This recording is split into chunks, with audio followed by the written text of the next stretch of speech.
Hey everybody, Chief Meteorologist Brad Panovich here, and welcome to Thanksgiving week. We've got a very interesting week. It's going to start warm, we're going to see some rain, and then we're going to see cool weather finally, which feels weird because we haven't seen a lot this month of November. So let's get right to it. This is Monday as I'm recording this. This is November 24th. You can see our big storm system in the middle of the country. This is going to be the big driver for our weather this week, especially early on. This will bring us a chance of showers and storms on Tuesday. So if you're traveling, especially Tuesday evening, this has become the big travel day now because most schools are out on Wednesday. So folks are traveling after work or school on Tuesday. That's going to be the highest impact from a weather standpoint as you see that system moving across the country. Real quickly, here it is. It is going to be moving off in this general direction and arriving over us in the Carolinas during the afternoon and evening on Tuesday. I'm going to turn off a couple of the satellite imageries here just to show you some of the severe weather outlooks that we're going to see over the next 24 to 36 hours. So here's our severe weather outlook for Monday. You can see ahead of that, we've got a low to medium risk. As we go into your Tuesday, that risk shifts off to the east. Doesn't really include the Carolinas because a lot of this is going to happen probably late in the day, the evening as the front approaches. We will be cooling off by then. So I'm not anticipating any severe weather. So again, when we're talking about these impacts, it's not severe, it's not strong, it's not flooding. It's really just inconvenient rainfall happening while folks are going to be traveling. And if you've been in the Carolinas any length of time, rain and driving seems to not go very well hand in hand. So let's talk a little bit about the forecast. All right, for this forecast, we're going to stick primarily with the short range rapid refresh guidance, which runs every hour out to 18 hours, and every 6 hours goes out 48 hours. So this is the morning run going out 48 hours.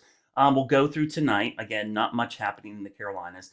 We'll get all the way to tomorrow morning. Most folks will be up heading to work or school for that last day before a lot of folks are off. This is what it should look like radar-wise. Generally, I'm expecting there to be some pretty good showers and storms ongoing over parts of Alabama and Tennessee. For us, probably drizzly, misty, maybe in a few spots, but kind of warm too. Temperatures will be warming. We'll have strong southerly winds bringing in some warm and somewhat humid air for this time of year. So that's why I said the beginning of the week is going to be mild. As we go through the day, I'll stop this around midday right there. We could have a few showers developing middle of the day.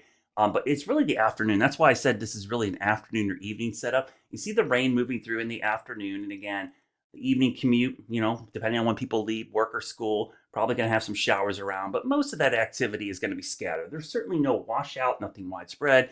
But Tuesday afternoon is when we expect the rain to pick up. And then we go into Tuesday night, Wednesday morning. So this is the wee hours of Wednesday morning. We're around getting close to midnight here. Another round. This is the actual cold front. So if you're traveling late at night, maybe folks are traveling after midnight, you might run into some showers. This is probably our best chance of seeing a thunderstorm too, by the way, with the front moving through.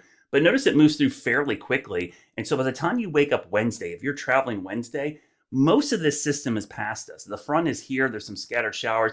And then it begins to shift off to the east. As we go through Wednesday afternoon, a lot of this is gone. So I'm going to widen this out and loop it. This is a 48-hour loop, by the way, just to show you how this will impact most of the East Coast. So again, some of the airports in the north and the northeast definitely could have some impacts, and there could be some snow up in the Great Lakes. But all in all, this is going to be the main weather system that will impact us for Tuesday into Wednesday. So what does this mean for Thanksgiving Day?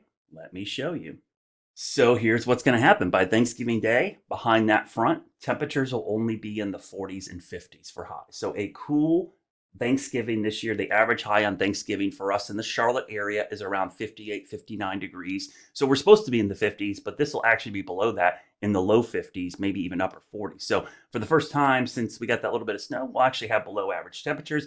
Here's the thing though, this doesn't even stick around very long. This actually moves out fairly quickly. Black Friday could end up being the coldest of all the days. We'll go right there. Highs barely getting to 50. So the coldest of the entire holiday weekend is going to be Friday. Then Saturday, still around 50. But Sunday, we start to warm up, maybe getting into the mid 50s. And by next week, the warmth comes back. We're well into the 60s and another chance of rain. So that's a quick look at your Thanksgiving forecast. I will update this throughout the next couple of days, especially through Wednesday. Safe travels out there. Just be aware and be alert for the potential for some rainfall on Tuesday.